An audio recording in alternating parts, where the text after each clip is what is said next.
வணக்கம் அன்பர்களே. நான் உங்கள் நித்திலா பாலாஜி.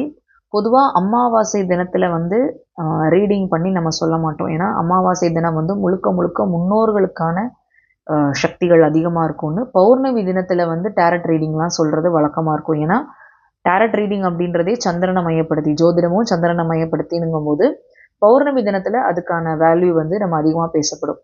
தை அமாவாசையில எதுக்காக ரீடிங் குடுக்குறேன் இந்த தடவ அப்படின்னா, தை அமாவாசைக்கு ஒரு ஒரு சிறப்பு இருக்கு. எல்லாருக்கும் தெரிஞ்சிருக்கும். அபிராமி பட்டர் பத்தின கதை. அதாவது அபிராமி பட்டர் இன்னைக்கு என்ன திதி அப்படின்னு கேட்கும்போது, அந்த அம்பாளையே நினைச்சிட்டு இருக்கிறதுனால, இன்னைக்கு பௌர்ணமி அப்படின்னு சொல்லிருவாரு. ஆனா அன்னைக்கு பார்த்தீங்கன்னா, தை அமாவாசையா இருக்கும்.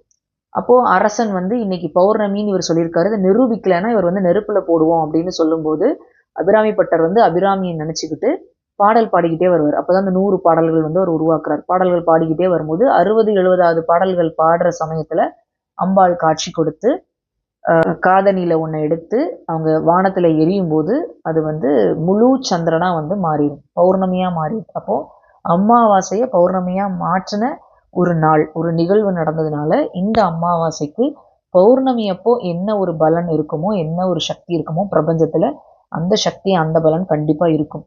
அதன் அடிப்படையில தான் இன்னைக்கு தை அமாவாசைக்கும் நான் முன்னோர் வாக்கு அப்படின்னு சொல்லி ரீடிங் கொடுத்துருக்கேன். கட்டாயம் அதை போய் கேளுங்க. ஏன்னா சில குடும்பங்கள்ல முன்னோர்கிட்ட இருந்து வாக்கு கேட்கறது, முன்னோர்கிட்ட இருந்து ஒரு சம்மதம் வாங்கிட்டு சில விஷயங்களை செய்யற வழக்கம்லாம் இருக்கு.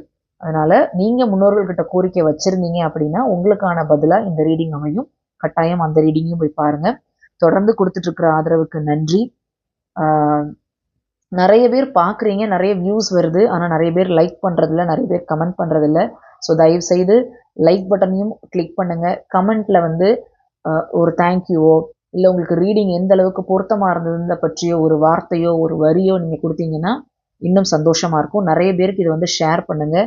என்னோடய யூடியூப் பேஜையும் சப்ஸ்கிரைப் பண்ணுங்கள், இன்ஸ்டா பேஜையும் ஃபாலோ பண்ணுங்கள்.